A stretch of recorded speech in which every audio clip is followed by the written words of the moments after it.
இன்றைக்கு எடப்பாடி டெல்லியில் அடிமை, டெல்லிக்கு அடிமை, பாரதிய ஜனதாவுக்கு அடிமைன்னு. நாங்க எப்பொழுதும் யாருக்கும் அடிமை இல்லை. என்றைக்கும் அனைத்து இந்திய அண்ணா திராவிட முன்னேற்ற கழகம் உழைக்கின்ற உழைப்புக்கு நம்பி இருக்கின்ற கட்சி. மக்களுக்கு நிறைய திட்டங்களை கொடுத்து நன்மைகளை கொடுத்து அதன் மூலமாக மக்களுடைய ஆதரவை பெற்ற இயக்கம் அதிமுக இயக்கம், அதிமுக அரசாங்கம். உங்க கட்சி அப்படி அல்ல. இன்றைக்கு தேர்தல், சட்டமன்ற தேர்தல் நடைபெறுகின்ற ஒரு காலகட்டத்தில் திமுக காங்கிரஸ் கூட்டணி வச்சது. அந்த காலகட்டத்தில் அறிவாலயத்தில் முதல் மாடியில் ரைடு, தரைதளத்தில் கூட்டணி பேச்சுவார்த்தை.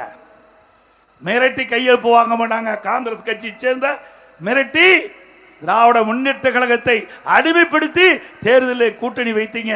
நீங்க தாங்க காங்கிரசுக்கு அடிமை. திராவிட முன்னேற்ற கழகம் தான் காங்கிரசுக்கு அடிமை.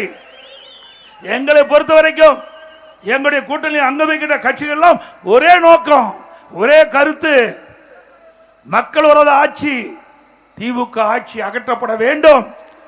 அப்படி ஒத்த கருத்துடைய கட்சிகள் எல்லாம் இன்னைக்கு ஒன்றாக இணைந்திருக்கின்றது.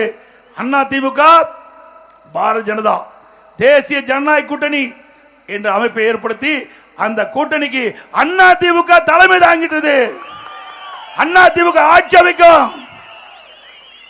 எங்களுடைய கூட்டணி வேட்பாளர் இபிஎஸ் என்று உள்துறை அமைச்சரே சொல்லிட்டு போயிட்டார். எங்க கூட்டணி திறந்த மனதோடு இன்றைக்கு தேர்தல் பிரச்சாரத்தை ஆரம்பித்து விட்டோம். மதுராங்கத்தில் முதலாக பாரத பிரதமர் நரேந்திர மோடி அவர்கள் அந்த பிரச்சாரத்தில் ஈடுபட்டார். அப்பொழுது எங்களுடைய கூட்டணி கட்சி சேர்ந்த தலைவர்கள் எல்லாம் மேடையிலே தோன்றி தங்களுடைய கருத்துக்களை பகிரங்கமாக தெரிவித்தார்கள். கட்சியில் அப்படி இருக்குதா? இன்றைக்கு நான் வருகின்றவங்க கூட பெயரை பார்த்தேன், பத்திரிகை பார்த்தேன். காங்கிரஸ் திமுக கருத்து வேறுபாடு. காங்கிரஸ் கட்சி சேர்ந்த தமிழ்நாட்டை சேர்ந்த மாநில பொறுப்பாளர், மாநிலத்திற்கு நிரூபிக்கப்பட்ட காங்கிரஸ் கட்சி சேர்ந்த பொறுப்பாளர் பேசுகிறார், ஆட்சியிலே பங்கு வேண்டும், எங்களுடைய அடிப்படை உரிமை. கேள்வி கேட்க ஆரம்பிச்சுட்டாங்க.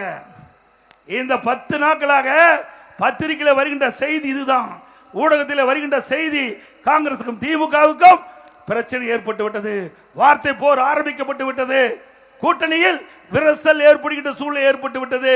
ஆக வருகின்ற சட்டமன்ற பொதுத் தேர்தலில் காங்கிரஸ் திமுக கூட்டணி இருக்குமா இல்லையா என்ற கேள்வி மக்களிடத்தில் எழுப்பிவிட்டது. உண்மைதானே?